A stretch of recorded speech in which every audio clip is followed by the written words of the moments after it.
Assalamualaikum warahmatullahi wabarakatuh. Bagaimana kabarnya Bapak Ibu semua? Semoga selalu dalam keadaan sehat walafiat, tidak kekurangan satu apapun. Bagi Bapak Ibu yang baru menemukan channel ini, jangan lupa untuk subscribe, like, share, dan komen. Nah, di video kali ini kita akan membahas tentang apa itu P3K full time dan apa itu P3K paruh waktu. Nah, di video kali ini kita juga rincikan perkiraan gaji dan berapa honorarium yang diterima. Nah, baru-baru ini muncul kabar terkait dengan formasi baru ya, yaitu aparatur sipil negara yang berbentuk pegawai pemerintah dengan perjanjian kerja atau P3K paruh waktu atau part time. Nah, opsi ini muncul di rancangan Undang-Undang RUU tentang perubahan atas Undang-Undang Nomor 5 Tahun 2014 tentang ASN. Nah, jadi ada istilah baru yaitu P3K paruh waktu atau sering kita sebut dengan P3K part-time.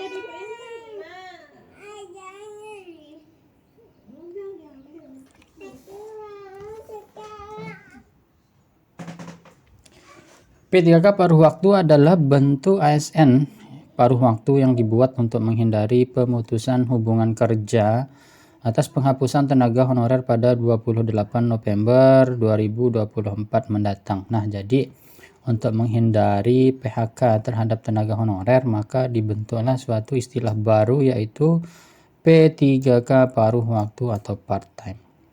Kemudian gajinya diperkirakan lebih kecil dari saat bertugas sebagai honorer yang notabene penuh waktu tetapi mendapat dana pensiun. Nah, jadi perlu diingat Bapak Ibu, ketika nanti menjadi P3K paruh waktu, maka gaji yang diterima itu lebih sedikit atau lebih kecil ketika Bapak Ibu berstatus sebagai tenaga honorer sebelumnya.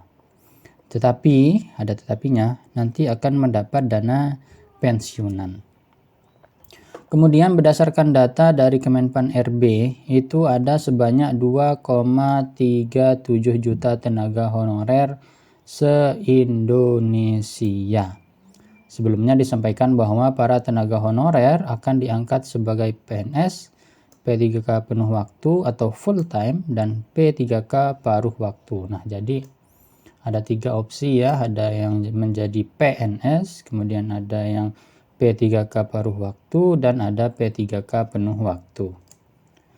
Nah, jika sebelumnya P3K dulu hanya 1, sekarang ada 2, yaitu ada yang full time dan ada yang paruh waktu. Nah, ini disampaikan oleh Panja RUU ASN Komisi 2, Bapak Gus Pardigaus.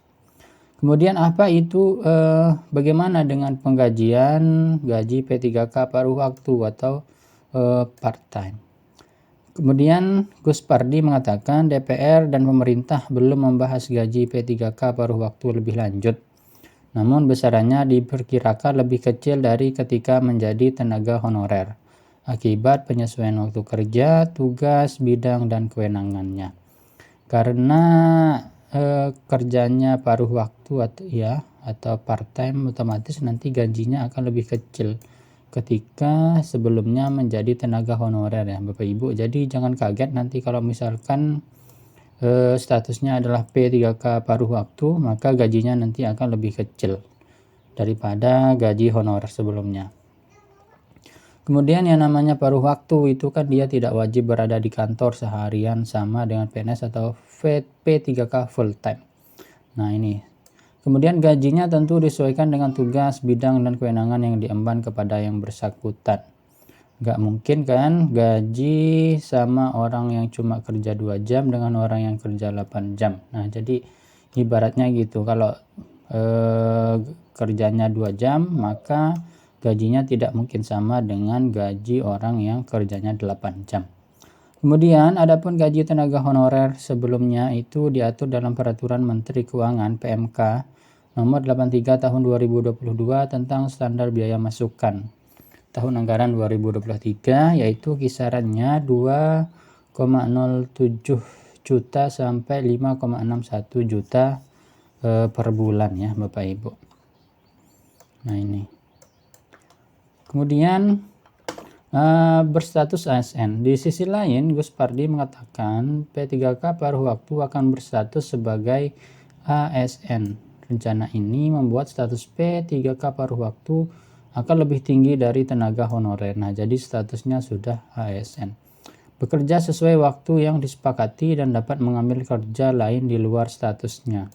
Potensi gaji lebih kecil dan mendapat dana pensiun. Nah, jadi ketika berstatus sebagai P3K part-time nanti bisa mengambil job atau pekerjaan di luar instansinya, Bapak Ibu. Kemudian menurutnya P3K paruh waktu menjadi solusi agar tenaga honorer tidak kehilangan pekerjaan dan pendapatan. Rencana adanya P3K paruh waktu juga menjadi solusi pemerintah untuk tidak menambah beban anggaran belanja pegawai. Nah, ini benar ya. Kemudian Menpan RB Abdullah Azwar Anas mengatakan P3K paruh waktu diupayakan agar mendapat dana pensiun seperti halnya PNS P3K saat ini atau yang penuh waktu ya. Kemudian siapa yang jadi P3K paruh waktu? Nah, ini pertanyaan besar. Menteri Anas mengatakan jenis-jenis pekerjaan honorer yang diangkat menjadi P3K paruh waktu masih dalam pembahasan. Namun salah satunya yaitu petugas kebersihan atau cleaning service. Nah, ini sudah pasti ya, karena dia memang bekerjanya tidak full ya. Dia membersihkan instansi atau pekerjaannya mungkin di pagi hari dan sore hari. Jadi dia tidak full time, tidak selama 8 jam dia membersihkan. Dan itu termasuk menjadi bagian dari P3K paruh waktu. Cleaning service kan nggak harus cek lokasi pagi sampai sore sehingga dimungkinkan salah satunya ada konsep paruh waktu. Tapi ini masih dalam proses pembahasan. Nah, ini jadi Bapak Ibu yang mohon maaf, sebagai cleaning service ini sudah pasti akan menjadi P3K paruh waktu. Nah, mungkin itu saja video kita pada kesempatan kali ini. Kurang lebihnya saya mohon maaf. Assalamualaikum warahmatullahi wabarakatuh.